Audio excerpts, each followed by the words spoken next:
ஆலப்புழாவிலிருந்து தன்பாத் செல்லும் ரயிலில் பயணிக்க ஏராளமான வடமாநில தொழிலாளர்களும் பொதுமக்களும் கோவை ரயில் நிலையத்தில் திரண்டிருக்கிறார்கள். கூடுதல் தகவல்களை செய்தியாளர் குருசாமியிடம் கேட்கலாம்.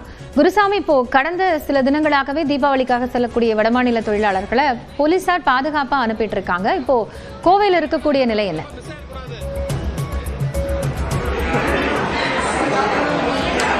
காயத்ரி, தீபாவளி பண்டிகைக்கு இன்னும் 2 தினங்கள் இருக்கக்கூடிய நிலையில் வடமாநில தொழிலாளர்கள் அனைவரும் தங்கள் சொந்த ஊர்களுக்கு கிளம்புவதற்காக தயாராகி கொண்டிருக்கிறார்கள். இதனையொட்டி கடந்த சில தினங்களாகவே கோவை ரயில் நிலையத்திலிருந்து வடமாநிலங்களுக்கு செல்லக்கூடிய ரயில்களில் அதிகப்படியான கூட்டங்கள் இருக்கிறது. இதனைத் தொடர்ந்து இந்த கூட்டத்தை ஒழுங்குபடுத்தக்கூடிய பணியில் இங்கு இருக்கக்கூடிய ரயில்வே போலீசாரும் இருப்பு பாதை காவல்துறையினரும் இணைந்து மேற்கொண்டிருக்கிறார்கள். தற்பொழுது ஆலப்புழாவிலிருந்து தன்பாத் செல்லக்கூடிய ஜார்க்கண்ட்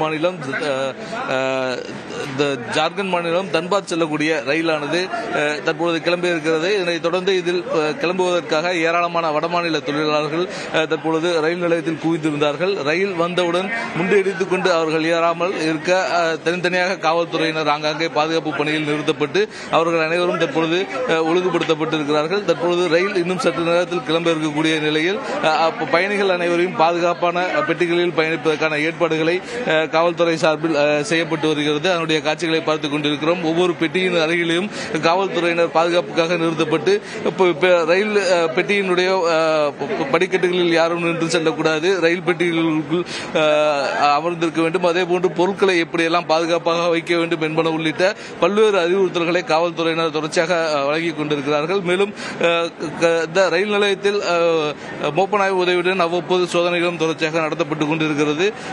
இந்த வடமாநிலத்துக்கு கோவையை பொறுத்தவரை பல்வேறு வடமாநிலங்களைச் சேர்ந்த தொழிலாளர்கள் இருக்கிறார்கள். குறிப்பாக ஜார்க்கண்ட், பீகார், உத்தரப்பிரதேசம், மத்திய பிரதேசம் உட்பட பல்வேறு மாநிலங்களைச் சேர்ந்த தொழிலாளர்கள் இருக்கக்கூடிய நிலையில் அவர்கள் அனைவருமே தங்கள் சொந்த ஊர்களுக்கு கிளம்பக்கூடிய நிலையில் அவர்களுக்கு ஏற்பாடுகள் அனைத்தும் இங்கே செய்திருக்கிறார்கள். தற்போது பயணிகள் சிலருக்காக அவர்கள் பேசலாம். கூட்டம் எப்படி இருக்கு? எப்படி வந்தீங்க? கூட்டம் ஓரளவுக்கு பரவாயில்ல. சீட்டு கிடைச்சதா? கிடைச்சது, சீட்லாம் கிடைச்சது. வழக்கமா அந்த ட்ரெயின்ல இவ்வளவு கூட்டம் இருக்குமா? இவ்வளவு நீங்க ஊருக்கு எப்ப தீபாவளி பண்டிகைக்காக தீபாவளிக்காக போறோம். கூட்டம் ஒன்றும் இல்லை, ஃப்ரீயா தான் இருக்கும். கடந்த சில தினங்களாக தொடர்ச்சியாக தொழிலாளர்கள் வெளியே சென்றக்கூடிய நிலையில் வழக்கமாக இருக்கக்கூடிய மிகப்பெரிய அளவிலான கூட்டத்தை விட சற்று குறைவான கூட்டமே இருக்கிறது. ஆனால் ரயிலில் இருக்கைகள் அனைத்துமே நிறைவடைந்திருக்கக்கூடிய நிலையில் பெட்டிகளில் அவர்கள் படிகளில் நின்று கொண்டும் பெட்டிகள் முழுவதும் நின்று கொண்டும் பயணிக்கக்கூடிய நிலை இருக்கிறது.